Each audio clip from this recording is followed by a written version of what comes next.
Pedro, vem para cá, Pedro Duran e Pedro Venceslau, porque Pedro Duran agora. O prefeito foi reeleito e ele falou, uma crise, né? Olha, a gente tem que lembrar o que aconteceu com Porto Alegre, né? Neste ano, a gente está falando, claro, da enchente terrível que assolou todo o estado do Rio Grande do Sul, mas Porto Alegre também foi muito impactada, né, Pedro Duran? Foi o maio mais chuvoso da história de Porto Alegre, o mês mais chuvoso da história de Porto Alegre, agora no ano de 2024.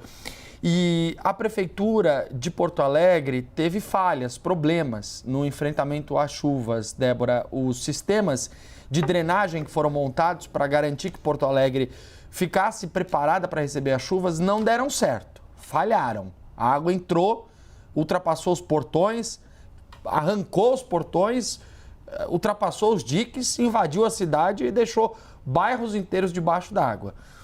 E o prefeito foi muito cobrado por isso. Sebastião Melo foi muito cobrado, questionado, não só pela imprensa, mas pela população, pela dificuldade de conseguir enfrentar esse momento tão difícil da história da cidade de Porto Alegre.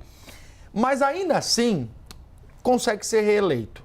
Aí, evidentemente, tem um fator que é muito importante, significativo, para entender a dinâmica e a conjuntura de Porto Alegre e desta eleição, que foi a escolha da Maria do Rosário pelo PT para ser adversária do Sebastião Melo. Uma escolha que, do ponto de vista estratégico, em termos de números e pesquisa, se mostrou ruim. A Maria do Rosário não conseguiu vencer o Sebastião Melo e não conseguiu nem chegar perto disso. O Sebastião Melo quase foi eleito no primeiro turno, foi muito perto dele ser eleito já no primeiro turno e aí no segundo turno conseguiu abrir uma vantagem maior para ser reeleito prefeito de Porto Alegre. Assume a prefeitura, Débora, sem ter conseguido concluir essas obras e reformas para contenção de enchentes na expectativa de mais chuvas. Porto Alegre tem tradicionalmente o mês de janeiro e fevereiro, finalzinho de janeiro e o mês de fevereiro, como a temporada mais chuvosa da história, da tradição da cidade. Então a cidade não está 100% preparada para viver o que viveu nesse ano de 2024 e rezamos a Deus que isso não aconteça, que as chuvas não voltem com a mesma força que vieram em 2024, porque isso poderia causar novos problemas sérios para a capital gaúcha.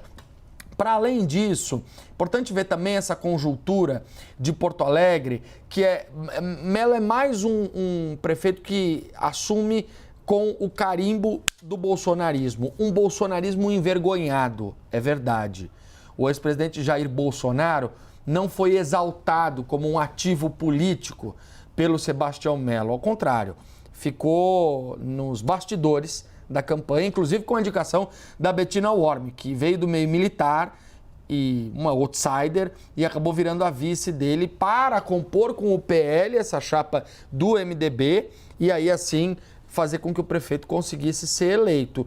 Um MDB que é um MDB mais à direita, né, Débora, do que em outros lugares do país, especialmente no Nordeste. O MDB do Melo é o mesmo MDB do Ricardo Nunes, que colocaram ali o carimbo bolsonarista, mas são efetivamente políticos muito mais ligados com esse perfil ideológico do centro e do centrão.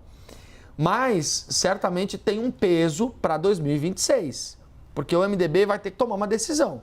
Vai apoiar o presidente Lula à reeleição, mais uma vez?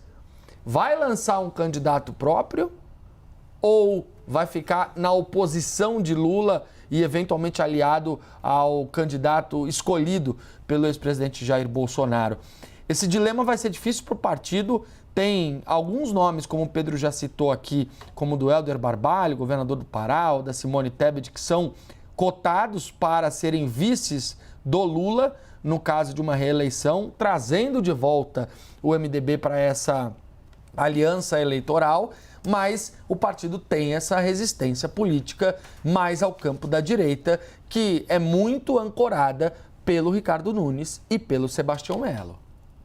Pois é, eu acho que é interessante esse ponto que você traz, né, dessa visão política sobre o que significa o Sebastião Melo lá em Porto Alegre.